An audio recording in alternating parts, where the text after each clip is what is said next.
ठीक है, chapter 11 start करें, last chapter of second year chemistry. तो this is chemical industries in Pakistan और इंडस्ट्रियल केमिस्ट्री, पाकिस्तान की कीमियाई सनतें। तो इससे शॉर्ट नोट बनते हैं, right a short note on fertiliser है उस तरह से। तो मैंने डिफरेंट क्वेश्चंस मेंशन कर दिए हैं, एयर भी मेंशन कर दिया है इस लेक्चर के अंदर। जैसे एक क्वेश्चन आता है कि right a short note on fertiliser. अब ये देखें 2001, 2004, 2006, 2007, 2010, 2015 काफ़ी ईयर्स में आया हुआ है। तो ये शॉर्ट नोट आ सकता है फर्टिलाइज़र पर, इंपॉर्टेंट होता है। मतलब अगर आप चाहें तो फिर आप जो चीज़ें आप करते जाएंगे वो चॉइस में करते जाएंगे, चॉइसेस बढ़ते रहेंगे आपके पास। क्योंकि शॉर्ट नोट चैप्टर 5 से भी आता है, शॉर्ट नोट चैप्टर 10 से भी आता है, शॉर्ट नोट चैप्टर 11 से भी आता है। करना तो एक ही होता है। तो आप अगर 5 के सारे अगर आप कर लो तो आपको 10, 11 की ज़रूरत ही नहीं है शॉर्ट नोट करने की। बट वही MCQs में सिर्फ रह जाते हैं, तो MCQs के लिए सारा करना पड़ जाता है। तो MCQs तो फर्टिलाइज़र का MCQs भी तो आ सकता है, वहाँ पर कोई चॉइस नहीं आपके पास, तो वहाँ आपको अटैम्प्ट करना पड़ेगा इसको। इस लिहाज से अगर आप शॉर्ट नोट नहीं भी अटैम्प्ट करना चाहते, बट MCQs के लिए आपको सारे चीज़ पढ़ना पड़ जाता है, ठीक है ना। इस लिहाज से तो फर्टिलाइज़र किसे कहते हैं? खाद। सुना ही होगा आपने, फर्टिलाइज़र क्या करता है? What is fertiliser? खेतों में डालते हैं फसलों की नशोनुमा के लिए, उनकी ग्रोथ के लिए, उनके डेवलपमेंट के लिए। यस, बिल्कुल ऐसा ही है। तो fertilizers are inorganic salt. Fertilizer असल में इनऑर्गेनिक सॉल्ट होते हैं और उसमें एलिमेंट्स होते हैं कुछ specific, nitrogen, phosphorus, potassium, ETC। कुछ इनऑर्गेनिक सॉल्ट होते हैं जिसमें नाइट्रोजन, फास्फोरस, पोटेशियम जैसे एलिमेंट्स होते हैं, which are very essential for the growth of plants, जो बहुत ज़रूरी हैं प्लांट्स के ग्रोथ के लिए, उनके नशोनुमा के लिए। The soil having pH above 10, ये MCQs पॉइंट है यहाँ से यहाँ तक, कि वो सॉइल जिसका pH 10 से अबव होता है या 3 से कम होता है, तो वो सॉइल कैसा होता है? स्टेराइल। स्टेराइल मतलब होता है उर्दू में बंजर, बंजर ज़मीन। बंजर ज़मीन वो जिस पर कोई पौधा ना उगे। तो अगर सॉइल उसका pH 3 से कम है मतलब एसिडिक है वो, या 10 से ज़्यादा है मतलब बेसिक है वो। pH आपको पता है, pH वैल्यू 10 अगर है और 10 से ज़्यादा है तो बेसिक है ना, और pH वैल्यू 3 और 3 से कम है तो क्या हो गया? फिर वो एसिडिक हो गया। तो अगर ज़मीन हाईली बेसिक हो या फिर हाईली एसिडिक हो, दोनों सूरतों में वो कैसी ज़मीन होती है? स्टेराइल। स्टेराइल मतलब बंजर ज़मीन होती है, उस पर घास फूस कुछ नहीं उगता। Fertilizers maintain the pH of the soil from pH 7 to 8। Fertilizer करते क्या है? खाद क्या करते हैं ज़मीन के साथ कि सॉइल का जो pH है ना वो 7 से 8 के बीच में मेंटेन कर देता है, मतलब या तो न्यूट्रल या स्लाइटली बेसिक, बस। इस तरह की ज़मीन क्या कहलाती है हमारे पास? ये जो pH रेंज है वो किसका रेंज है भाई? फर्टाइल लैंड का।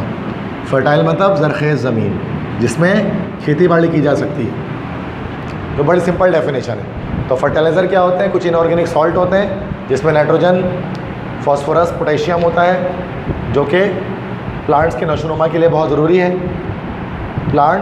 फर्टिलाइज़र क्या करते हैं? सॉइल का pH 7 से 8 तक मेंटेन रखते हैं, क्योंकि अगर pH 3 से कम हो जाए तो फिर वो ज़मीन बंजर होती है, और 10 से ऊपर हो जाए तब भी वो ज़मीन स्टेराइल होती है, मतलब बंजर होती है। तो हमारी डेफिनेशन फर्टिलाइज़र की, खाद की, उर्दू में इसको खाद कहा जाता है ना। गमले वगैरह में देखा होगा ना, डालते हैं गार्डनिंग के लिए, पौधों के लिए मिट्टी के साथ मिलाकर डालते हैं। अच्छा, कुछ तो हमारे पास नेचुरल फर्टिलाइज़र होता है और कुछ सिंथेटिक होता है। यहाँ पर हम सिंथेटिक फर्टिलाइज़र्स के बारे में पढ़ रहे हैं। नेचुरल फर्टिलाइज़र तो जैसे कि जो काऊ वगैरह है, मुख्तलिफ जानवर, उनका जो फजला होता है, उनका जो वेस्ट प्रोडक्ट होता है, वो भी तो यूरिया ही है। यस, बिल्कुल। तो वो नेचुरल फर्टिलाइज़र है। हम यहाँ बात करें सिंथेटिक फर्टिलाइज़र की, जो बनाया जाता है, दाने दाने जैसा होता है वो, गोल गोल। तो वो फर्टिलाइज़र वो जो कि इंडस्ट्री में प्रिपेयर करते हैं, उस फर्टिलाइज़र की बात कर रहे हैं। तो फर्टिलाइज़र के टाइप्स कितने होते हैं? तो 3 टाइप्स होते हैं, याद रखिएगा। Nitrogenous fertiliser, potassium fertiliser, phosphatic fertiliser. Nitrogenous fertiliser क्या होंगे? जिसमें क्या होगा भाई? नाइट्रोजन होगा, तो वो नाइट्रोजिनस फर्टिलाइज़र। पोटेशियम फर्टिलाइज़र क्या होंगे? जिनमें क्या होगा? पोटेशियम। और फॉस्फेटिक फर्टिलाइज़र क्या होगा? जिसमें क्या होगा? फॉस्फोरस। इन्हीं को हम लोग NPK फर्टिलाइज़र भी कह सकते हैं, NPK फर्टिलाइज़र, ठीक है। या NKP फर्टिलाइज़र कह सकते हैं। तो नाइट्रोजनस फर्टिलाइज़र में नाइट्रोजन होता है लाजमी। फॉर एग्जांपल अमोनियम नाइट्रेट, ये एक फर्टिलाइज़र है, इसमें नाइट्रोजन है अमोनियम नाइट्रेट के अंदर। इस तरह से अमोनियम सल्फेट, इसका एक फार्मूला होता है, इसमें भी नाइट्रोजन आपको मिल रहा है। यूरिया, यूरिया के बारे में आप जानते हैं, यूरिया का क्या फार्मूला था, याद किया था चैप्टर 6 में, ये होता है ना यूरिया। यूरिया भी तो एक फर्टिलाइज़र है, उसके अंदर आपको नाइट्रोजन मिल रहा है। ये सारे कौन से फर्टिलाइज़र्स हैं? नेचुरल फर्टिलाइज़र, सॉरी नेचुरल कह रहा हूँ, नाइट्रोजिनस फर्टिलाइज़र, क्योंकि इन सब के अंदर क्या मौजूद है? नाइट्रोजन। समझ में आ गया? Nitrogenous fertiliser. दूसरा क्या है? पोटेशिक, उसमें क्या होगा? पोटेशियम। तो ये बहुत आसान शॉर्ट नोट है। पोटेशिक फर्टिलाइज़र में क्या होगा? इट कंटेन्स पोटेशियम, पोटेशियम होगा इसमें। अब एग्जाम्पल में लिखनी है तो एग्जाम्पल क्या लिख देंगे? पोटेशियम नाइट्रेट, जिसको सॉल्ट पीटर कहा जाता है, KNO3, ये हमारे पास पोटेशिक फर्टिलाइज़र है, पोटेशियम है इसके अंदर। तीसरा फॉस्फेटिक फर्टिलाइज़र, फॉस्फेटिक फर्टिलाइज़र में फॉस्फोरस होगा। इसके एग्जाम्पल में दो हैं, सुपर फॉस्फेट और ट्रिपल फॉस्फेट, ये दो एग्जाम्पल हैं, सुपर फॉस्फेट और ट्रिपल फॉस्फेट। अब सुपर फॉस्फेट क्या है, ट्रिपल फॉस्फेट क्या है? सुपर फॉस्फेट का फॉर्मूला होता है ये कैल्शियम बाईफॉस्फेट होता है, ये फॉर्मूला है कैल्शियम बाईफॉस्फेट। और जो ट्रिपल फॉस्फेट होता है वो भी कैल्शियम बाईफॉस्फेट होता है, सिर्फ उसमें स्टार्टिंग में आप क्या लगा देते हैं? 3 मोल्स यूज़ कर लेते हैं, इसलिए ट्रिपल फॉस्फेट है। ट्रिपल मतलब 3 मोल्स है इसमें, और ये सिर्फ सिंगल है तो ये सिर्फ सुपर फॉस्फेट है। तो सुपर फॉस्फेट की प्रिपरेशन भी आपको लिखनी होती है शॉर्ट नोट में, कि it is obtained by mixing phosphorite with sulphuric acid. Phosphorite क्या होता है? Phosphorite, this is calcium phosphate, ये एक मिनरल है जिसको हम कहते हैं फॉस्फोराइट। जब फॉस्फोराइट का सल्फ्यूरिक एसिड से रिएक्शन कराओगे तो हमारे पास कैल्शियम बाईफॉस्फेट बनेगा और कैल्शियम सल्फेट बनेगा, मतलब CaSO4 बनेगा और साथ में कैल्शियम बाईफॉस्फेट बनेगा।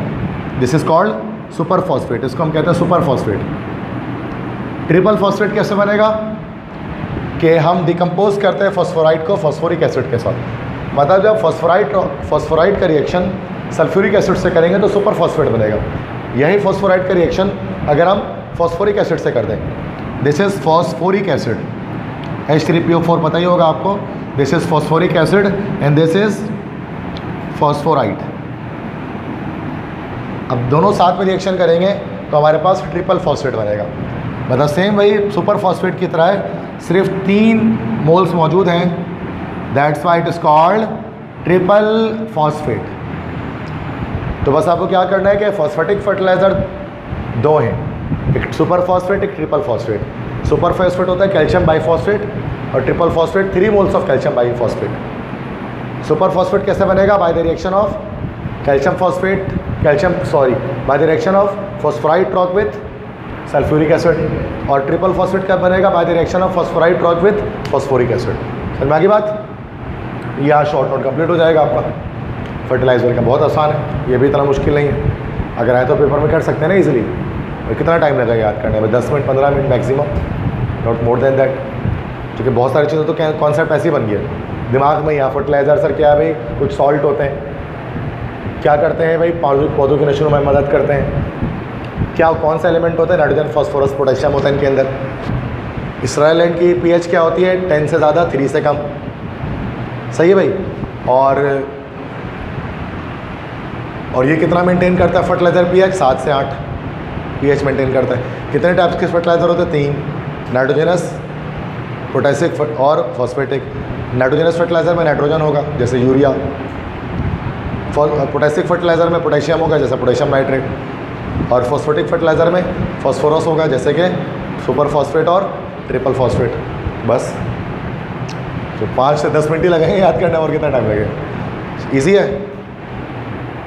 अब तो फास्ट नहीं है ना भाई, अमान सदाकत, अब तो फास्ट नहीं है ना, समझ में आ रहा है?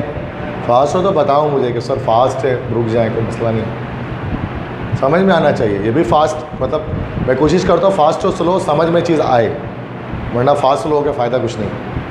मैं स्लो पढ़ो समझ में ना तो भी बेकार है, फास्ट पढ़ो समझ में ना तो भी बेकार है। समझना ज़रूरी है, मेन चीज़ यही है। सेकंड, उसके बाद शॉर्ट नोट है डिटर्जेंट्स पे। अब डिटर्जेंट्स पे भी शॉर्ट नोट आते देखें, 2005, 6, 8, 9, 11, 14 आया हमारे इतने ईयर्स में, मतलब आ सकते किसी भी ईयर में। तो डिटर्जेंट तो देखा ही होगा, सर्फ एक्सेल, एरियल वगैरह। तो डिटर्जेंट्स क्या होते हैं भाई? Detergents are soapless cleaning agent. Cleaning agent होते हैं, सफाई साफ़ करते हैं, कपड़े वगैरह धोते हैं, लेकिन सोपलेस होते हैं। सोपलेस मतलब साबुन नहीं होता इनके अंदर, साबुन जैसी कोई चीज़ नहीं होती है। सर्फ एक्सेल साबुन में बहुत फ़र्क है। तो सोपलेस क्लीनिंग एजेंट है ये। They are complex organic salt. ये कॉम्प्लेक्स ऑर्गेनिक सॉल्ट होते हैं। फर्टिलाइज़र इनऑर्गेनिक सॉल्ट होते हैं, डिटर्जेंट ऑर्गेनिक सॉल्ट होते हैं विथ लॉन्ग चेन मॉलिक्यूल, जिसमें लंबे लंबे मॉलिक्यूल होते हैं, large number of carbon atoms वाले। They react with the ions of the salt that cause hard water, thereby producing soluble compounds in which dirt and grease is readily carried away. कह रहे हैं कि they react with the ions of the salt that cause hard water. मतलब detergents में एक चीज़ खास बात ये होती है, सोप और डिटर्जेंट में, आपको मैंने बताया था चैप्टर 3 में। यस बिल्कुल, सोप जो है वो हार्ड वाटर में वर्क नहीं करता, लेकिन डिटर्जेंट हार्ड वाटर पे वर्क कर जाता है।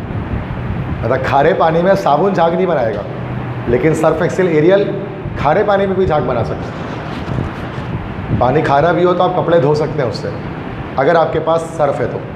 और अगर आपके पास साबुन है तो आप खारे पानी से कपड़े नहीं धो सकते, वो फट जाएगा साबुन जो होगा, ठीक है। तो डिटर्जेंट्स हार्ड वाटर पे वर्क करते हैं। Detergents are made up of 2 part. Detergents के मॉलिक्यूल के 2 पार्ट होते हैं, hydrophobic part, hydrophilic part. Hydrophobic, hydro तो पानी, और फोबिक मतलब फोबिया, डर, रिपेलिंग, दूर भागना। फोबिया मतलब डर की बीमारी ना, दूर भागने की बीमारी। किसी को डार्क फोबिया है तो वो क्या करेगा? तारीके से दूर भागेगा, है ना, डार्क फोबिया है। किसी को हाइट फोबिया है तो ऊंचाई से दूर भागेगा वो। तो हाइड्रोफोबिक जो पानी से दूर भागे, वो वाला पार्ट जो वाटर रिपेलिंग पार्ट है, वाटर रिपेलिंग पार्ट है, पानी को दूर भागता है पानी से। और हाइड्रोफिलिक पार्ट, फिल मतलब होता है लवर, जैसे इलेक्ट्रोफाइल, निक्लोफाइल पढ़ा था। तो हाइड्रोफिलिक पार्ट मतलब वाटर लविंग पार्ट, जो वाटर के करीब आए। अब सिंपल सी बात है कि हाइड्रोफोबिक पार्ट जो वाटर रिपेलिंग पार्ट, वो कौन सा पार्ट होगा? जो नॉन पोलर होगा, क्योंकि नॉन पोलर चीज़ें पानी से दूर भागती हैं, और पानी के करीब कौन आती है? हर वो चीज़ जो पोलर होगा, पोलर पार्ट होगा। तो नॉन पोलर पार्ट हमारे पास कौन सा होता है? लॉन्ग कार्बन चेन जो पार्ट होता है वो नॉन पोलर पार्ट होता है। और पोलर पार्ट क्या होता है? जिसमें कोई आयन लगा हो तो वो पोलर पार्ट होता है, पॉजिटिव नेगेटिव। तो वो पोलर पार्ट हो जिसमें प्लस माइनस लगा होता है। तो hydrophobic part long hydrocarbon chain होता है, जो कोवेलेंटली बॉन्डेड होता है। चूँकि वो नॉन पोलर नेचर का होता है तो वो ऑयल और ग्रीस को अपनी तरफ अट्रैक्ट करता है, जो खुद नॉन पोलर होता है। जबकि हाइड्रोफिलिक पार्ट छोटे आयनिक ग्रुप होते हैं, जैसे सोडियम सल्फोनेट होता है, SO3Na प्लस माइनस। देखिए सोप के अंदर, साबुन के अंदर यही ग्रुप क्या होता है? COONA होता है, प्लस माइनस। तो ये सोप की बात की जा रही है, लेकिन जो आपका वो होता है डिटर्जेंट होता है, उसमें आयनिक ग्रुप जो हाइड्रोफिलिक पार्ट होता है वो SO3N होता है। अब देखो जैसे सोप है, लॉन्ग कार्बन चेन चल रही है CH2 की, ये वाला पार्ट आपका कौन सा पार्ट है भाई? हाइड्रोफोबिक पार्ट है, नॉन पोलर पार्ट है ना, लॉन्ग कार्बन चेन। और ये वाला पार्ट COON, ये वाला पार्ट कौन सा हमारे पास है? हाइड्रो। ये सोप की बात कर रहे हैं, हमें सोप तो पढ़ना नहीं है, डिटर्जेंट्स की बात कर लेते हैं। ये हाइड्रोफोबिक पार्ट और ये SO3Na प्लस माइनस, ये हमारा चूँकि पोलर पार्ट है ना, पोल्स बने हुए प्लस माइनस चार्ज आ गया, तो ये हाइड्रोफिलिक पार्ट है। अब होता क्या है समझो, ये मान लो कि स्किन का कोई पैच है, पैच ऑफ स्किन है, जिल्द का कोई हिस्सा है आपके पास, उसमें क्या हो गया कि कुछ आप बाहर गए, आप बाहर चले गए बाइक में, और आपने हेलमेट लगाना जैसे कि आप भूल गए, और आप कराची के सड़कों में बाहर निकल गए, तो बहुत मसले वाली चीज़ होती है। क्योंकि जब घर आओगे आप तो एक नेचुरल फेस पाउडर आपके मुंह में लग जाएगा, नेचुरल, कराची का तोहफ़ा है ये। धूल मिट्टी बहुत ज़्यादा है हमारे कराची में, वो ना भाई अजीब सा बिल्कुल हो जाता है, और आजकल तो काफ़ी ज़्यादा ही है, कुछ सालों से ऐसे ही होता है ना भाई, हेलमेट ना लगा तो धूल मिट्टी लग जाती है।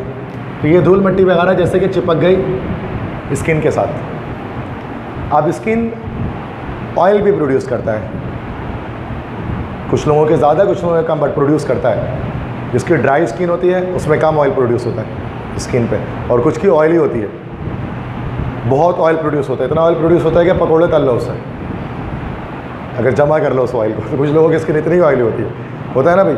तो ऑयली स्किन वाले ज़्यादा परेशान होते हैं इस चीज़ से।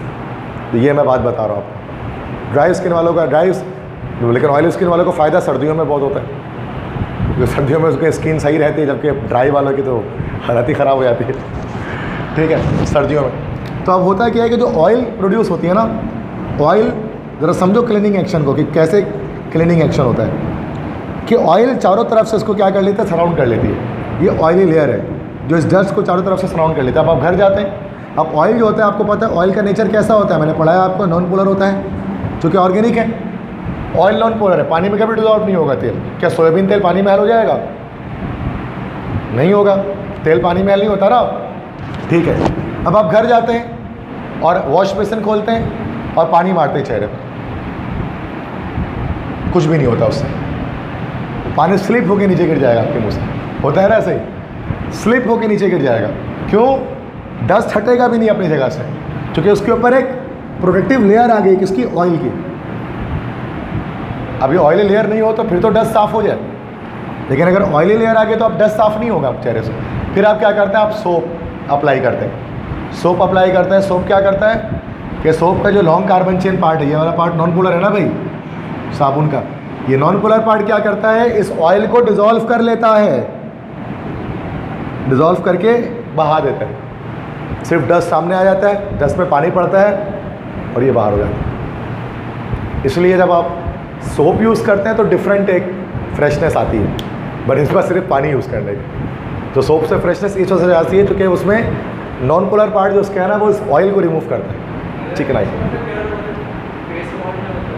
हाँ, फेस वॉश के अंदर भी सेम मैकेनिज्म है, क्लीनिंग का मैकेनिज्म सेम होता है, चीज़ें अलग होती हैं, उसके अंदर मैकेनिज्म सेम होता है। लेकिन डिटर्जेंट का एक फ़ायदा है, अब यही चीज़ अगर खारे पानी में करोगे ना तो सोप काम नहीं करेगा, लेकिन डिटर्जेंट में क्या फ़ायदा है कि ये जो SO3 ग्रुप है ना, ये हार्डनेस कॉज करने वाले सब्सटेंस से रिएक्शन करके हार्डनेस ख़त्म कर देता है, और उसके साथ साथ वो डस्ट वगैरह और सारी चीज़ों को रिमूव भी कर सकता है डिटर्जेंट। लेकिन हम चेहरे पर लगा नहीं सकते, एरियल से आप मुँह नहीं धो सकते भाई, धो कर देखो पता लग जाएगा। उसकी स्ट्रेंथ बहुत ज़्यादा होती है चिकनाई काटने की और उस चीज़ों का, तो वो स्किन पर आपके रेडनेस ले आएगा। वो लेमन मैक्स से धो लोगे मुँह, लेमन मैक्स से मुँह धो लोगे क्या? नहीं ना। साबुन अलग अलग टाइप के होते हैं ना, लॉन्ड्री सोप अलग है, किचन सोप अलग है, मतलब और इस तरह से टॉयलेट सोप्स अलग हैं, ब्यूटी सोप्स अलग हैं। तो सोप्स अलग अलग होते हैं, नहीं, कंपोजिशन डिफरेंट डिफरेंट होती है। हर साबुन को हर जगह आप अलग साबुन से आप बर्तन धो लेंगे, नहीं धो सकेंगे। है तो साबुन वो भी, बट कंपोजिशन डिफरेंट है। तो जो डिटर्जेंट्स होते हैं ना, उनकी स्ट्रेंथ बहुत ज़्यादा होती है, वो आपके चेहरे को काट देगा एरियल सर्फ एक्सेल। हाथ तो धो सकते हैं, चेहरे पे नहीं लगाते कभी हम उसको, कभी लगाया भी नहीं होगा आपने, सिंपल सी बात है। समझ में आ गई बात? तो ये चीज़ है। डिटर्जेंट्स क्या है भाई? सोपलेस क्लीनिंग एजेंट है, और इसके दो पार्ट होते हैं, एक हाइड्रोफिलिक पार्ट होता है, एक हाइड्रोफोबिक पार्ट होता है। हाइड्रोफोबिक पार्ट कौन सा होता है? लॉन्ग कार्बन चेन पार्ट, जो क्या करता है, ऑयली लेयर को हटाता है। और हाइड्रोफिलिक पार्ट क्या करता है, इसका हार्ड वाटर को सॉफ्ट वाटर में कन्वर्ट करता है। बस इतनी चीज़ लिखनी है, शॉर्ट नोट पूरा हो जाएगा। ये आसान है, ये भी डिटर्जेंट को इतना मुश्किल तो नहीं है, तो मसला ईजी, सारी चीज़ बताते हैं, कुछ रह तो नहीं गए, तो इसके क्लियर है। इसके बाद नेक्स्ट शॉर्ट नोट गिलास पे आ सकता है। राइट है, शॉर्ट नोट ऑन गिलास आ गया। गिलास मतलब शीशा, शीशे पर कोई शॉर्ट नोट लिखें तो आप ये देखो 2006, 7, 11, 14 अलग अलग ईयर में आया हुआ ना। फाइबर खोलोगे तो आया होगा उसके अंदर 10 ईयर्स के अंदर। तो गिलास या शीशा, शीशा कैसे बनता है आपको इससे पहले बताया मैंने, सिलिका से बनता है। सिलिका को मेल्ट करते हैं हाई टेम्परेचर पे, वो मेल्ट हो जाता है, उसके बाद उसको फ़ौरन से ठंडा करते हैं। जब वो जमता है तो फिर वो गिलास में कन्वर्ट होता है। ये एक ऑर्डिनरी गिलास जिसको हम कहते हैं। तो glass is one of the most important artificial silicate. Artificial होता है गिलास को, आपको पता है बनाते हैं, नेचर में एग्जिस्ट नहीं करता। तो बहुत इंपॉर्टेंट आर्टिफिशियल सिलिकेट है गिलास। सिलिकेट समराज, जिसका फॉर्मूला में कहीं ना कहीं SiO2 आ जाए, सिलिकेट हो गया ये। Glass is not a true solid because molecules are not arrange in a definite pattern, that's why it is amorphous. बहुत सारे बच्चे समझते हैं ग्लास एक क्रिस्टलाइन सॉलिड है, बट ऐसा नहीं है। ग्लास एक अमॉर्फस सॉलिड है। ग्लास के अंदर जो पार्टिकल्स होते हैं ना, वो रैंडमली अरेंज होते हैं, यूनिफॉर्म अरेंजमेंट में नहीं होते हैं। तो ग्लास देखने में तो क्रिस्टल लगता है, लेकिन ग्लास अमॉर्फस है क्योंकि उसके पार्टिकल्स रैंडमली अरेंज हैं। ठीक है, इसको याद रखना। In fact glass is a super cooled liquid. यहाँ तक कि हम तो ये कह सकते हैं कि ग्लास सॉलिड है ही नहीं, ग्लास एक अलग स्टेट ऑफ मैटर है जिसको कहते हैं सुपर कूल्ड लिक्विड। एक ऐसा लिक्विड जिसको कहीं ज़्यादा ठंडा कर दिया गया। तो ग्लास के अंदर ना फ्लो होने की एबिलिटी होती है जो सॉलिड के अंदर नहीं होती है। ग्लास बह सकता है, लेकिन पानी की तरह नहीं। जैसे मान लो कि पुराने शीशे होते हैं ना, मतलब विंडोज़ वगैरह होती हैं जो नॉर्मली शीशे से बनती हैं, तो कभी आप बहुत पुरानी हो जाए ना, तो वर्नियर कैलिपर से जब आप चेक करोगे तो ऊपर वाला पोर्शन पतला हो जाएगा, नीचे वाला पोर्शन मोटा हुआ होता है। उसका कुछ सेंटीमीटर का फ़र्क आया होता है, कुछ मिलीमीटर का, क्योंकि वो ग्लास ऊपर से नीचे की तरफ बह रहा होता है। इसी वजह से जो शोकेस वगैरह होता है ना पुराने वक्तों के, अम्मी के दौर के, अब दादी के दौर के जो शोकेस होता है, अगर वो है ना तो उनको कभी आप खोलो बंद करो ना तो आराम से खुलता और बंद नहीं होता है, जाम चल रहा होता है।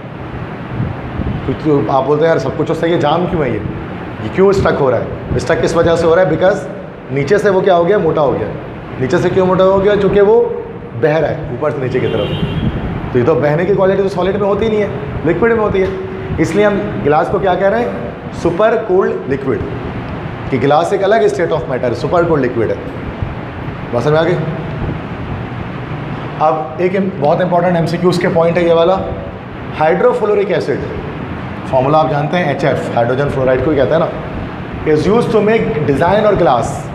This process is called etching. ये MCQs में आएगा कि हम ग्लास में, कभी कभार आपने देखा ग्लास में डिफरेंट स्ट्रक्चर बने होते हैं, डिज़ाइंस बने होते हैं। ये देखो, ये पिक्चर मैंने यहाँ पर लगाई हुई है, इस तरह से देखा ग्लास कभी? ग्लास पर इस तरह का नहीं, एक खुरदुरा टाइप का बना हुआ होता है, बड़ा खूबसूरत सा डिज़ाइन लग रहा होता है, ब्लर सा हो रहा होता है। ये डाइनिंग टेबल वगैरह में भी और डिफरेंट जगहों पर आपने देखा होगा बना होता है। ये कैसे बनता है? कभी इसको देखा है ग्लास में ऐसा करते हुए कि किस तरह से किया जाता है? यह प्रोसेस कहलाता है एचिंग। एचिंग का प्रोसेस, एचिंग वो प्रोसेस है जिसमें हम ग्लास में डिज़ाइंस बनाते हैं। अब डिज़ाइंस किस तरह बनाते हैं? हाइड्रोफ्लोरिक एसिड के थ्रू। जब शीशे के ऊपर हाइड्रोफ्लोरिक एसिड डाला जाता है ना, तो वो HF ग्लास से रिएक्शन कर जाता है, जिसकी वजह से इस तरह से जो है ना वो खुरदुरा सा हो जाता है। तो एक सांचा बनाते हैं, डाई जैसा बनाते हैं इस शेप का, और इस ग्लास के ऊपर रख देते हैं। फिर ऊपर से क्या कर देते हैं? हाइड्रोफ्लोरिक एसिड डाल देते हैं और थोड़ी देर के लिए छोड़ देते हैं। तो उससे क्या होता है कि जो HF रिएक्शन जब करता है ना, जब हटाते हैं थोड़ी देर के बाद HF को, तो वो पूरा जहाँ पर आपने HF डाला था वहाँ पर इस तरह के निशान बन जाते हैं। ये प्रोसेस है, सदर में होता है ये बहुत ज़्यादा।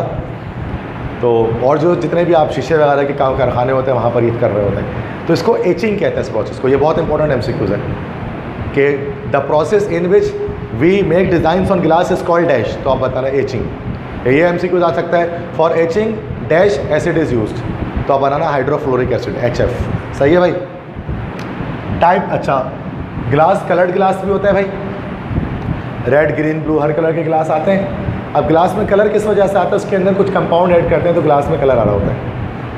अब ब्लू कलर देने के लिए CuO, क्यूप्रिक ऑक्साइड इस्तेमाल करते हैं। -2 + 2 कट गया, तो ये हमारे पास क्या हो गया? क्यूप्रिक ऑक्साइड हो गया ना, +2 वैलेंसी है, क्यूप्रिक हो गया।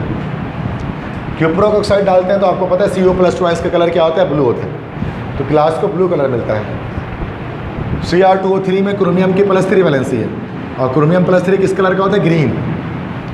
तो क्रोमियम ऑक्साइड डालने से ग्लास ग्रीन कलर का ग्लास बनता है, हरे रंग का ग्लास बनता है।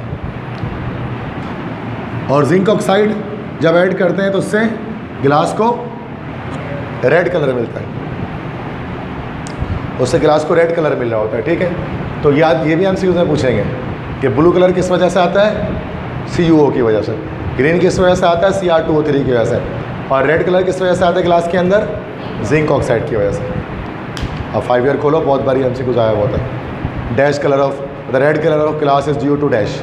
अब ऑप्शन लिखा होगा तो जिंक ऑक्साइड आपको करेक्ट ऑप्शन में निशान लगाना है। ठीक है, टाइप्स ऑफ ग्लास, ग्लास के 2 टाइप्स देख लें।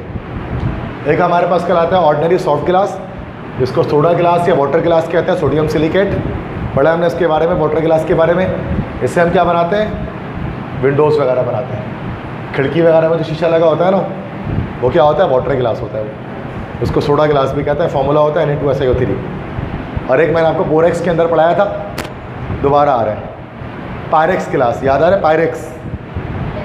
यस बताया था लैब के अंदर, यस पायरेक्स गिलास बताया था ना मैंने। बोरोसिलिकेट गिलास, देखो स्पीकर में लिखा हुआ भी है बोरोसिलिकेट। तो बोरोसिलिकेट गिलास या पायरेक्स गिलास कैसा होता है भाई, ये हीट रेजिस्टेंट होता है। जितना भी गर्म कर दो स्पीकर को, टूटेगा नहीं। लैब में कहाँ टूटता है, 1 घंटा चढ़ा दो आप चूल्हे पे, उसको टूटता तो नहीं है ना वो, कम से कम चढ़ता तो नहीं है वो। अलग बात है, गिरा दो आप तो टूट जाएगा। हीट करने से कुछ नहीं होगा। तो बोरोसिलिकेट गिलास हीट रेजिस्टेंट गिलास होता है। इसका ब्रांड नेम होता है पायरेक्स के नाम से मिलता है। इससे लेबोरेटरी अपरेटस वगैरह बना रहे होते हैं, ग्लास वेयर्स जो होते हैं। आगे बात समझ में, बस ये हो गया गिलास पे शॉर्ट नोट। ये भी आसान है, मुश्किल तो नहीं है ना कुछ इसके अंदर। कितने छोटी छोटी चीज़ें हैं कि आराम से लिख के शॉर्ट नोट आप निकाल सकते हैं। कौन से गिलास? हाँ, बुलेट प्रूफ गिलास। वो गिलास होता ही नहीं है, बुलेट प्रूफ फाइबर्स होते हैं वो, जो लैंड क्रूजर्स वगैरह में लगे हुए होते हैं ना। They are not the glass actually, they are carbon fibres. Kevlar होता है वो केवलार फाइबर होता है। केवलार कार्बन फाइबर होता है। कभी आप उसको टच करो ना, ठक ठक, तो वो गिलास नहीं लगेगा, वो लगेगा वो प्लास्टिक है। तो ग्लास बुलेट प्रूफ नहीं होता, वो बुलेट प्रूफ उसके वो होते हैं, प्लास्टिक जैसा होता है, फाइबर बोलते हैं उसको। आजकल तो फाइबर ही आ रहा है, जो जितनी भी नई गाड़ी है। ग्लास तो बहुत कम में लगते हैं, ज़्यादातर फाइबर लगाते हैं। वो जिसको ठक ठक करोगे ना तो आवाज़ से समझ में आ जाएगा गिलास नहीं है, शीशा नहीं है। शीशा कहते हैं बस उसको ऐसे ही, लेकिन वो गिलास होता नहीं है। गिलास टूटेगा ही, गिलास को ऐसा नहीं जो टूटे ना। गिलास अनब्रेकेबल नहीं होता, वो ब्रेक हो गई होगा। अब जैसे चश्मे के जो ग्लासेस होते हैं, अब उसमें कुछ ग्लासेस भी आते हैं और चश्मे के अंदर प्लास्टिक्स भी आते हैं, आपको तो पता ही होगा। लेकिन फ़र्क नहीं पड़ता, दूर से देखने वाले को नहीं पता लगेगा। जब तक तो टच नहीं करेंगे ना तो पता लगेगा कि हाँ ये गिलास है या क्या है। दूर से देखने में तो सेम लगता है, लेकिन प्लास्टिक का बेनिफिट होता है वो टूटता नहीं है, गिलास टूट जाता है फ़ौरन से। ऐसे ही है ना ये चीज़। सही है, समझना की बात। आगे बढ़ते हैं नायलॉन।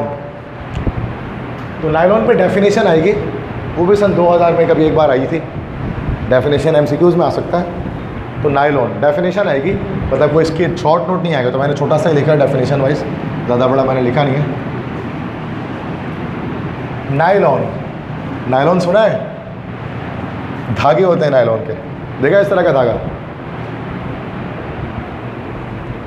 थोड़ा शाइन कर रहा होता है, काफ़ी मजबूत होता है।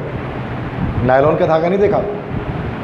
चश्मे भी होता है ना, चश्मे में भी लगा होता है नीचे, जो विदाउट फ्रेम जो चश्मा नहीं होता है, जिसमें धागे की मदद से लेंस को होल्ड किया जाता है।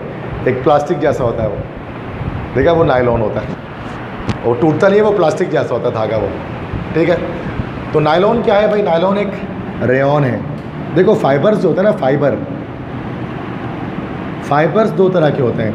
नेचुरल फाइबर भी हैं जैसे सिल्क, कॉटन, और कुछ हमारे पास सिंथेटिक फाइबर्स भी होते हैं। सिंथेटिक फाइबर मतलब होता है रेशे, जिससे धागे वगैरह बना सकते हैं। सिंथेटिक फाइबर जो होता है ना बच्चों, उसको हम लोग क्या बोलते हैं? That is this is also known as rayon. ज़्यादातर आजकल सिंथेटिक फाइबर ही चलता है, नेचुरल का तो दौर चला गया। नेचुरल सिल्क वगैरह तो आपको पहनता ही नहीं है, सब आर्टिफिशियल ही पहनते हैं। कॉटन भी सब आर्टिफिशियल ही होता है, वो कहने की बात है कि नेचुरल मिक्सिंग कॉटन होता है, वो 50-50% मिक्स करते हैं, पॉलिस्टर और कॉटन, ऐसा होता है ना। तो आजकल तो सिंथेटिक का ही दौर है भाई। नेचुरल सिल्क पहनना तो मतलब नसीब ही नहीं है किसी को। सिल्क वर्म ही नहीं है दुनिया में, इतना ख़त्म हो गया। जो रेशम का कीड़ा जो कभी रेशम पैदा किया करता था, चाइना के अंदर उसकी प्रोडक्शन ही अब नहीं होती है। तो अब लेकिन सिल्क की जगह पर आर्टिफिशियल सिल्क आता है। अब देखा ना, मैं सिल्क का कपड़ा था, वो सिल्क नेचुरल सिल्क थोड़ी ना है, वो आर्टिफिशियल सिल्क है जो कंपनी में बनाया जाए। रेशम का कीड़ा पैदा नहीं कर रहा उसको, सिल्क वर्म पैदा नहीं कर रहा उसको, वरना वो कहीं महंगा हो जाता। पिछले ज़माने में रेशम नेचुरल ही होता था, उसके लिए शराय रेशम बनाई गई थी। शराय रेशम है ना, कराकोरम हाईवे जिसको आज हम कहते हैं, शराय कराकोरम जिसको कहा जाता है, पहले उसका नाम था शराय रेशम, सिल्क रूट। तो सिल्क रूट में भाई सिल्क आया करता था, वहाँ से चाइना से पूरी दुनिया में ट्रांसफ़र हुआ करता था। तो अब तो सिंथेटिक फाइबर का दौर है। तो बहुत सारे सिंथेटिक फाइबर, उनमें से एक है नायलॉन। नायलॉन 6x6, 6x6 का मतलब मैं बताऊंगा आपको थोड़ी देर में कि क्या है 6x6। नायलॉन एक रेयॉन है, मतलब सिंथेटिक फाइबर है। Nylon is the abbreviation of what? Nylon. नाई मतलब होता है NY, न्यूयॉर्क, और LON मतलब लंदन। तो न्यूयॉर्क, लंदन। तो नायलॉन असल में एब्रीविएशन है। NY फॉर क्या है हमारा? अमेरिका का शहर है न्यूयॉर्क, और LON में इंग्लैंड का एक शहर है क्या? लंदन। तो चूँकि दो कंट्री ने मिलकर ये प्रोड्यूस किया था, दो कंट्री की मुश्तरका पेशकश थी, दो ममालिक की, that's white is called nylon, मतलब न्यूयॉर्क, लंदन। तो NY न्यूयॉर्क का ले लिया और लंदन का LON ले लिया, तो नायलॉन बन गया। समझ में आया कैसे नाम निकाला नायलॉन? तो अभी आपको पता लगा होगा ये तो ऐसा था, सुना तो बहुत है नायलॉन, अभी समझे नाम ऐसा है। नायलॉन 6x6 अब फाइबर है ना भाई, फाइबर जितने भी होते हैं बच्चों वो सारे के सारे क्या होते हैं? पॉलीमर्स होते हैं, मोनोमर्स के मिलने से बनते हैं, चैप्टर 6 में पढ़ा था। तो नायलॉन 6x6 एक कंडेंसेशन पॉलीमर है। कंडेंसेशन पॉलीमर कौन सा होता है भाई? दो तरह के पॉलीमर होते हैं, एडिशन और कंडेंसेशन। क्या फ़र्क होता है? कंडेंसेशन पॉलीमराइजेशन किसे कहते हैं? दोनों में मोनोमर्स मिलते हैं, कंडेंसेशन में क्या होता है लेकिन?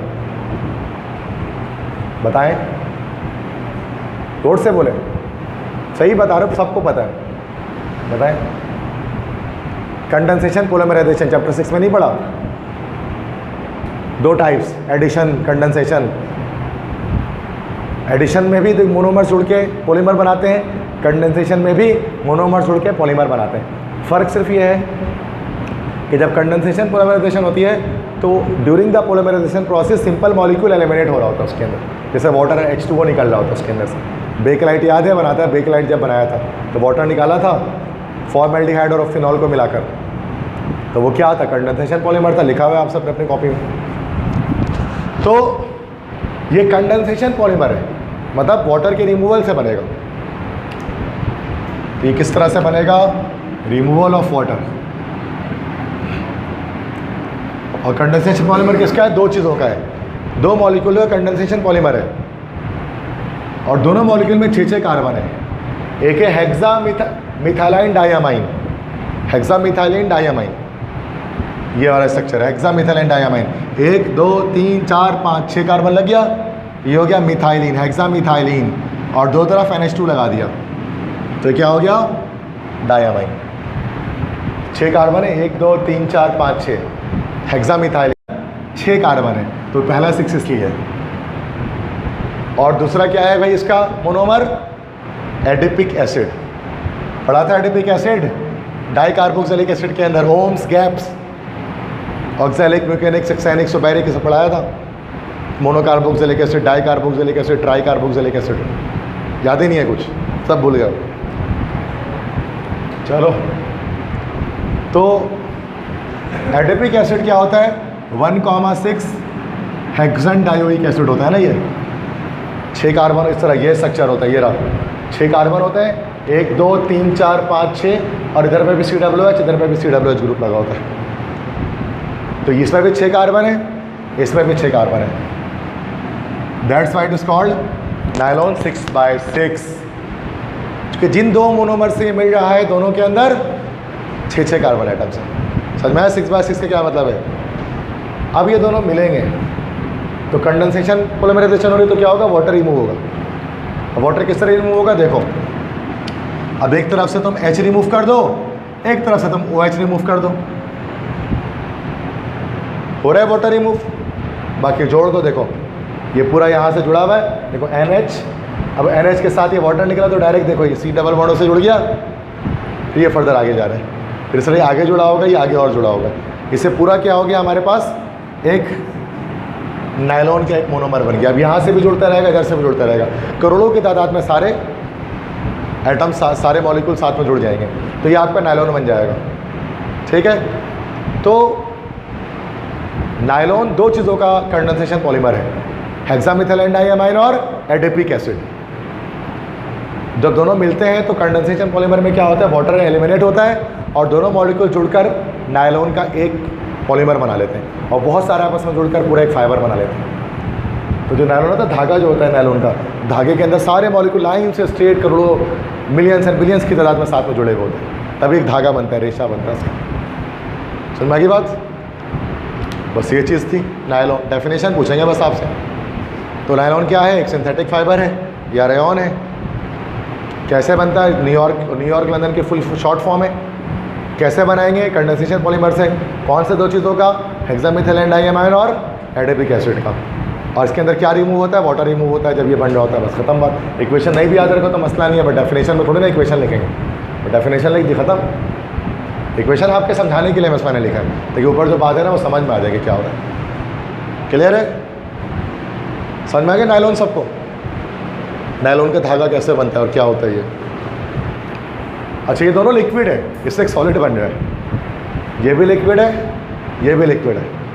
ये जब हम लैब में करते हैं तो बड़ा इंटरेस्टिंग रिएक्शन होता है कि एक लिक्विड डालते हैं फिर दूसरा लिक्विड डालते हैं, उसके बाद उसके अंदर जब उसके अंदर कोई स्टिक, कोई चम्मच वगैरह डालकर निकालते हैं ना, तो फिर धागे जैसा बाहर निकल रहा होता है। मतलब 2 लिक्विड के मिलाप से एक सॉलिड बन रहा है। ये दोनों लिक्विड्स हैं, दोनों मिल गए तो एक सॉलिड बन गया। ये तो सॉलिड होता है ना नायलॉन। तो एक बड़ा इंटरेस्टिंग रिएक्शन होता है बच्चों को दिखाने के लिए कि देखो केमिकल रिएक्शन कितने अजीब अजीब तरह से हो सकते हैं कि 2 लिक्विड मिला रहे हैं और बन रहा सॉलिड में चीज़ है, धागा बन रहा है उसके अंदर से। मतलब जैसे जादू हो गया, मैजिक हो गया। ठीक है, ये दोनों लिक्विड्स हैं। आगे बढ़े। पॉलिस्टर, ये भी डेफिनेशन आएगा, डिफाइन पॉलिस्टर। जब इसकी भी डेफिनेशन आएगी, इसकी कोई डिटेल डिस्कशन नहीं है। पॉलिस्टर, टेरिलीन भी इसको हम कहते हैं।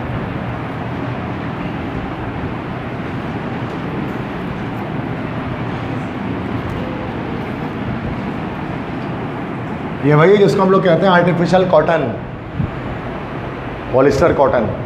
तो जैसे कपड़े होते हैं ना, कॉटन के कपड़ों को हम कहते हैं पॉलिस्टर का कपड़ा। ये पॉलिस्टर क्यों बोलते हैं? पॉलीएस्टर, असल नाम है इसका पॉलीएस्टर, मतलब पॉलीमर ऑफ एस्टर। ये एस्टर का पॉलीमर होता है, दैट्स ए पॉलिस्टर। वैसे लोग पॉलिस्टर पॉलिस्टर बोलते रहते हैं, ये पॉलीएस्टर है, polyester, polymer of ester short form. Chemistry पढ़ने वालों को ज़्यादा बेहतर पता होता है क्या चीज़ है। पॉलिस्टर भी कहते हैं और टेरिलीन भी कहते हैं, टेराइलीन कहते हैं, पॉलिस्टर कहते हैं, एक ही बात है। नॉर्मली कपड़ों के ऊपर इस तरह लिखा होता है ना, टैग लगा होता है 100% पॉलिस्टर, है ना, लिखा होता है, टैग लगा होता है। ये पॉलिस्टर भी कपड़ा होता है एक तरह का। नॉर्मली कॉटन जिसको हम कहते हैं, शर्ट्स वगैरह बहुत चीज़ें बनाते हैं उससे, पैंट्स वगैरह भी बनाते हैं। तो टेरिलीन भी एक सिंथेटिक फाइबर है नायलॉन की तरह। नायलॉन लेकिन अलग है और ये पॉलिस्टर अलग है, दोनों के अलग अलग कपड़े होते हैं। ये भी एक सिंथेटिक फाइबर है। Terylene is formed by many ester molecule, that's a polyester. बहुत सारे एस्टर के मॉलिक्यूल से मिलकर बनता है। The monomers of Terylene are, ये भी कंडेंसेशन पॉलीमर से बनेगा। इसके मोनोमर क्या है? Ethylene glycol. इथाइलिन ग्लाइकोल तो पता है ना आपको, डाइहाइड्रिक अल्कोहल। 2 कार्बन ले लें और दोनों पर क्या लगा दें, यही होता है इथाइलिन ग्लाइकोल। इथीन का ऑक्सीडेशन प्रोडक्ट इथाइलिन ग्लाइकोल। और दूसरा क्या है? टेरेपेथेलिक एसिड। टेरेपेथेलिक एसिड किसे कहते हैं? बेंजीन रिंग लें, एक COOH ऊपर लगा दें, एक COOH। अगर सिर्फ एक COOH ऊपर लगा दो तो ये बन गया बेंजोइक एसिड, और एक नीचे भी लगा दो तो ये बन गया टेरेपेथेलिक एसिड। टेरेपेथेलिक एसिड, तो ये टेरेपेथेलिक एसिड और इथाइलिन ग्लाइकोल का कंडेंसेशन पॉलीमर है। अब कैसे बनता है देख लो। प्रिपरेशन ऑफ टेरिलीन, ये इथाइलिन ग्लाइकोल है, CH2 OH यहाँ OH यहाँ, ठीक है, एक चीज़ बना दी है ethylene glycol. 1,2 ethane diol, IUPAC में बोले तो ये सब चीज़ें पढ़ा चुका बहुत बार, जल्दी सुन लो बस आप इसको, ठीक है। और दूसरा क्या है? टेरेपेथेलिक एसिड। आप इसको ऐसा बना दो, ऐसा बना दो, बात तो एक ही है। COOH वही बात है, ऊपर नीचे लगा दो, इधर उधर लगा दो, उससे फर्क तो पता नहीं। बस 1 और 4 पे होना चाहिए, 1 और 4 पे होना चाहिए, 1 और 4 पे ही है। This is terephthalic acid. Terephthalic acid, this is ethylene glycol. अब इसका करेंगे कंडेंसेशन पॉलीमर, तो क्या रिमूव करेंगे? पानी, वाटर। कहाँ से रिमूव कर दो? एक तरफ से OH निकाल दो और एक तरफ से H निकाल दो। इसको हटा दो, इसको हटा दो और पूरा जोड़ दो। ऑक्सीजन इस CH2 के साथ जुड़ जाएगा। देखो ऑक्सीजन इस है ना, O CH2 CH2 O, अच्छा यहाँ से OH निकाला गया, सॉरी, और यहाँ से H निकाल दिए, ऐसे जोड़ा गया, सही है। तो H निकला यहाँ से OH निकला, ऑक्सीजन इस कार्बन के साथ जुड़ गया, फिर फाइनली आगे पूरा मॉलिक्यूल जुड़ गया आगे ऐसे। इस तरह यहाँ से भी निकल जाएगा, ये यहाँ से भी निकलेगा और यहाँ से भी हाइड्रोजन निकलेगा, फिर जुड़ जाएंगे, करोड़ों की तादाद में मॉलिक्यूल साथ में जुड़ जाएंगे। तो जब ये जो नीचे आपके पास बना, ये एक पॉलीमर किसका बना, टेरेलिन का, तो ये इथाइल ग्लाइकोल, ये आपका टेरापेथैलिक एसिड, दोनों का साथ में रिएक्शन हुआ, OH H के साथ निकल गया, साथ में जुड़ गया, तो ये एक मॉलिक्यूल, एक पॉलीमर किसका बन गया, टेरेलिन का, जो आपका आर्टिफिशियल कॉटन होता है ना, तो कॉटन का फाइबर, ये उसका फार्मूला है टेरेलिन। इतना मुश्किल नहीं है अगर आपको दोनों का फार्मूला पता लग जाए, बस ये जोड़ के, बस इसको हटा के जोड़ दे रहे हो तो इससे लंबा सा हो जा रहा है थोड़ा, बात तो वही है, समझ में आ गई बात। तो डेफिनेशन लिख सकते हैं इसकी, टेरेलिन की। टेरेलिन क्या है, सिंथेटिक फाइबर है, बहुत सारे एस्टर मॉलिक्यूल्स के मिलने से बनता है, और ये मोनोमर होता है दो चीज़ों का, इथाइल ग्लाइकोल और टेरापेथैलिक एसिड का, जो कंडेंसेशन पॉलीमर के थ्रू जुड़ रहे होते हैं। बस इतना बहुत है डेफिनेशन के लिए। तो मसला क्लियर है। छोटे छोटे टॉपिक्स हैं ऐसे ही, कुछ शॉर्ट नोट शुरू हो गए और कुछ छोटे छोटे टॉपिक्स हैं। आगे बढ़ें, मूव करें। इक्वेशन नहीं लिखनी है, हाँ ये सॉलिड होता है, ये भी सॉलिड होता है, दोनों लिक्विड मिलने से ये भी सॉलिड बन रहा है। These two liquids are forming a solid, सही है। इक्वेशन नहीं याद करें, डेफिनेशन याद कर लें बस। इक्वेशन मैंने जैसे आपके समझने के लिए लिखी है, पेपर में नहीं पूछते इक्वेशन, ठीक है, क्योंकि जब डिफाइन आएगा ना, डिफाइन पॉलिस्टर, तो डेफिनेशन कर देंगे बस, ये लिखेंगे नहीं, जरूरत ही नहीं है, क्योंकि मुश्किल है ना इक्वेशन, बच्चे मुश्किल नहीं देते। फिर ये वाली सिखा तो दिया मैंने कि हो क्या रहा है, बट देते नहीं है। नेक्स्ट क्या है, प्लास्टिक। इस पर शॉर्ट नोट आएगा, प्लास्टिक पे आ सकता है, क्योंकि देखो बहुत सारे ईयर में आए हुए, कितने ईयर में आए हुए चेक करो। तो प्लास्टिक, तुम्हारे ईयर में भी आए थे। प्लास्टिक किसे कहते हैं, प्लास्टिक की हज़ारों चीज़ें आपने देखी होगी घर पर बनी हुई। तो डायरेक्ट बस टॉपिक पे आ रहे हैं, मतलब एग्जाम्पल क्या दो प्लास्टिक के, हज़ारों, ये मार्कर ही प्लास्टिक का बना हुआ है, तो चेयर बैठे हैं उस प्लास्टिक का बना हुआ है, पेन वगैरह बहुत चीज़ें प्लास्टिक की बनी हुई, दुनिया ही प्लास्टिक की है समझ जाओ, ठीक है।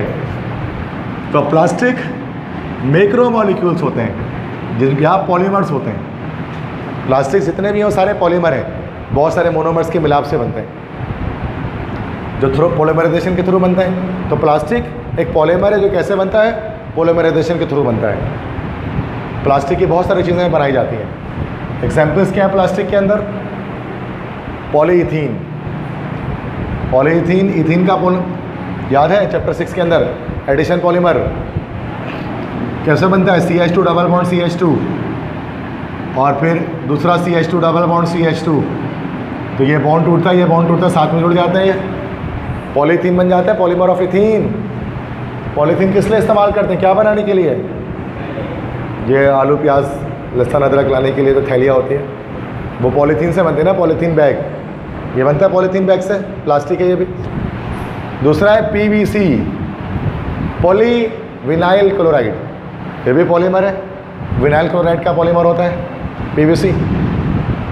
इसको किस लिए बनाते हैं, insulating covering of electrical wire, तार के ऊपर जो कवर लगा होता है प्लास्टिक का, लिखा होता है ना PVC कोटेड वायर लिखा होता है उसके ऊपर। इसके अलावा पाइप्स को बनाने में इस्तेमाल करते हैं, ये पाइप्स जो होते हैं, सेवरेज पाइप होते हैं ना, पानी की पाइप वगैरह, तो हर घर पे तो अब तो PVC की लगती है, वाइट वाली, पाक अरब कंपनी का नाम है, तो उसकी पाइप्स लगती हैं, देखा होगा ना, वाइट कलर की लंबी लंबी पाइप आती है जब घर बन रहा होता है, तो वो पाइप से सेवरेज के लिए निकालते हैं, वो पाइप वाटर मतलब पानी के लिए टैंकी से नलकों में लाने के लिए इस्तेमाल करते हैं, तो वो सब PVC से बना होता है, PVC पाइप कहते हैं उसको, कि वो नॉर्मली सुनना बोलते हुए ना लोग कहते हैं PVC पाइप, PVC मतलब पॉलीविनाइल क्लोराइड, ये भी प्लास्टिक है PVC। तीसरा क्या है, PV क्या है, पॉलीविनाइल एसीटेट, विनाइल एसीटेट का पॉलीमर है ये, PV है, पॉलीविनाइल एसीटेट। इससे क्या बनाते हैं हम लोग, क्या बनता है इससे, च्युइंगम बनता है इससे। तो च्युइंगम जो है ना, फ्रेश अप, डिंग डोंग, जो बबल्स होते हैं, ये सारे बबल भी क्या है, प्लास्टिक ही एक तरह के। बिल्कुल खा रहे हो तो और क्या, दरख्त में उगता है क्या बबल? तो दरख्त में उगता है बबल तो बनता है ना कंपनी में, तो किस चीज़ से बनता है? पीवी है, पॉलीविनाइल एसीटेट। पॉलीविनाइल एसीटेट हो, ये फॉर्मूला है हमारे पास, किसका? बबल का, च्युइंगम का। ठीक है, तो याद रखिएगा कि आप प्लास्टिक ही खा रहे हो तो। बेकलाइट, बेकलाइट को पता है, हार्ड प्लास्टिक। इससे क्या बनाते हैं? बटन, स्विचेस वगैरह, यानी घर में लगे होते हैं ना बटन्स वगैरह, स्विचेस वगैरह जो बने होते हैं, हार्ड प्लास्टिक है ऑन ऑफ करने के लिए। ये बटन्स वगैरह किससे बनते हैं भाई? बेकलाइट से बनते हैं। ठीक है, तो ये आपको डिफरेंट एग्जांपल्स याद करनी है। पॉलीथीन से क्या बना रहे हैं? शॉपिंग बैग्स बना रहे हैं। और पीवीसी से क्या बना रहे हैं? इंसुलेटिंग इलेक्ट्रिकल वायर्स या फिर पाइप्स बना रहे हैं। पीवीएस से च्युइंगम बना रहे हैं और बेकलाइट से बटन, स्विचेस वगैरह बना रहे हैं। ठीक है,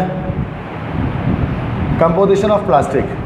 प्लास्टिक के अंदर दो चीज़ें बहुत इंपॉर्टेंट ऐड की जाती हैं पॉलीमर, मोनोमर के अलावा। इसमें से एक है प्लास्टिसाइज़र और एक है फिलर। प्लास्टिसाइज़र का क्या काम है? Improves elasticity of plastic. Plastic की लचक बढ़ाता है ये। इलास्टिसिटी बढ़ती है तो क्या होता है? टूटता नहीं है वो जल्दी। जैसे आप जिस चेयर में बैठे हुए हैं, जिसके अंदर एक ना प्लास्टिसाइज़र डाला गया, तभी आप थोड़ा पीछे टेक भी लगा लेते हैं तो वो इलास्टिसिटी लिमिट होती है इसकी, टूटता नहीं है ये। तो जितना ज़्यादा प्लास्टिसाइज़र डाला जाएगा उतना ज़्यादा स्ट्रेंथ इसकी बढ़ जाएगी। ठीक है, उतना ज़्यादा इलास्टिसिटी बढ़ जाएगी। स्ट्रेंथ को बढ़ाने के लिए क्या करते हैं? फिलर इस्तेमाल करते हैं। फिलर क्या करता है? प्लास्टिक की स्ट्रेंथ को, उसकी ताकत को बढ़ाता है। तो ये MCQs में भी आ सकता है कि इलास्टिसिटी बढ़ाने के लिए क्या यूज़ करेंगे? प्लास्टिसाइज़र। और स्ट्रेंथ बढ़ाने के लिए क्या यूज़ करेंगे? फिलर।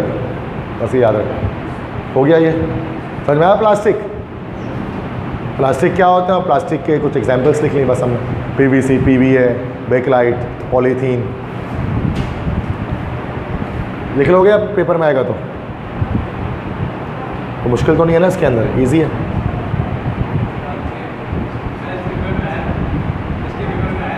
भैया प्लास्टिक इनके पेपर में आया था, कौन से ईयर में दिया तुमने? तुम्हारे लिए लिखा नहीं है ना? 13 तो नहीं, आगे गए ईयर, शायद आगे का लिखा नहीं मैंने। 13 जो भी है, आखिरी है आई थिंक ये। हाँ, पेंट है, बस लास्ट स्लाइड है। पेंट का तो कल भी डिस्कस कर रहे थे, पेंट के बारे में कुछ चीज़ें। पेंट पर शॉर्ट नोट आ सकता है, ये भी पॉसिबिलिटी है। पेंट क्या होते हैं? Paints are the solvents with pigment. Paint में दो चीज़ें होती हैं, सॉल्वेंट होता है एक लिक्विड और उसके अंदर पिगमेंट डाला होता है। पिगमेंट बताया था जो एक स्पेसिफिक कलर देता है, that is called a pigment, किसी भी सॉल्वेंट को। तो दो चीज़ें मिलती है, सॉल्वेंट और पिगमेंट मिलते हैं तो फिर पेंट तैयार हो जाता है। और पेंट को किस पर किया जाता है? दीवारों पर, मेटेलिक सरफेसेस पर, ताकि उनको कोरोजन से, जंग लगने से बचाया जा सके और डेकोरेटिव पर्पस के लिए। डेकोरेटिव मतलब खूबसूरत लगे। कलर जब भी हम किसी चीज़ पर करते हैं दो वजूहात होती हैं। पहला तो प्रोटेक्टिव पर्पस, कोरोजन ना हो उसमें, ख़राब ना हो वो, और दूसरा खूबसूरत लगे वो, डेकोरेटिव पर्पस के लिए। अब पेंट की कंपोजिशन, पेंट में आपको दो चीज़ें मेन होती हैं पेंट के अंदर। एक आपके पास बाइंडर होता है और दूसरा पिगमेंट होता है। बाइंडर जो आपका सॉल्वेंट है, this hardens to form a continuous film. ये वही चीज़ होती है दीवार पे चिपकती है और हार्ड होकर एक फिल्म, एक लेयर बन जाती है दीवार के ऊपर। वो जो लिक्विड होता है वो होता है बाइंडर। अब ये बाइंडर, अब पेंट के बारे में पता है कि पेंट डिफरेंट तरह के हो सकते हैं। अगर ऑयल पेंट है, ऑयल पेंट होता है ना ये वाला ऑयल पेंट, तो लिंसीड ऑयल को इस्तेमाल किया जाता है बाइंडर के तौर पे। और अगर वाटर पेंट है, डिस्टेम्पर, तो उसमें क्या किया जाता है? Rubber like polymer is used in binder. तो एक रबर की तरह का एक पॉलीमर होता है जो हम डिस्टेम्पर के अंदर इस्तेमाल करते हैं, वो लिक्विड पानी के साथ मिला हुआ होता है। तो ये दोनों में बाइंडर अलग अलग होते हैं, इसमें अलग इसमें अलग। वो तो मैट फिनिश है। मैट फिनिश कल बता रहा था ना मैं आपको, प्लास्टिक एमल्जन। ईमान ने जो सवाल पूछा था कल, तो वो डब्बा मैंने लगा दिया इसका कि देखो ये प्लास्टिक एमल्जन होता है। तो तीन तरह के पेंट होते हैं, ये ऑयल पेंट, ये डिस्टेम्पर, वो मैट फिनिश, प्लास्टिक एमल्जन। अच्छा, पिगमेंट भी इस्तेमाल किया जाता है। ये तो सिर्फ बाइंडर है, कलर कोई नहीं होता इसका, ये बस चिपकता है दीवार के साथ। पिगमेंट क्या करता है, डिज़ायर्ड कलर देता है।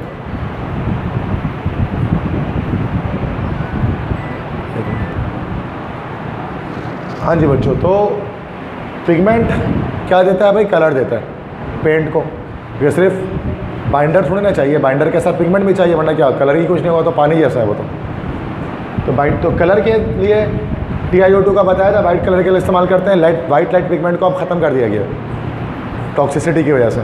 तो टाइटेनियम डाइऑक्साइड इस्तेमाल करते हैं वाइट कलर के लिए, कार्बन इस्तेमाल करते हैं किसके लिए भाई, ब्लैक कलर के लिए, और potassium chromate PbCrO4 sorry lead chromate क्रोसाइड जिसको कहते हैं, वो किस लिए इस्तेमाल करते हैं, येलो कलर के लिए।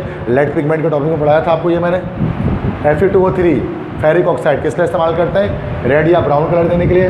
क्रोमियम ऑक्साइड का कलर ग्रीन होता है, तो ग्रीन पेंट बनाने के लिए क्रोमियम ऑक्साइड इस्तेमाल करते हैं। या पिगमेंट्स याद रख लेंगे और उसको शॉर्ट नोट में आप लिख देंगे कि कौन सा कंपाउंड कौन सा कलर पेंट को दे रहा होता है। और बाइंडर क्या करता है, वो एक कंटिन्यूस फिल्म जनरेट करता है जो हार्ड हो जाती है। बस समझ आ गई। तो यहाँ पर चैप्टर 11 जो आपका है केमिकल इंडस्ट्री इन पाकिस्तान, वो ख़त्म हो जाता है।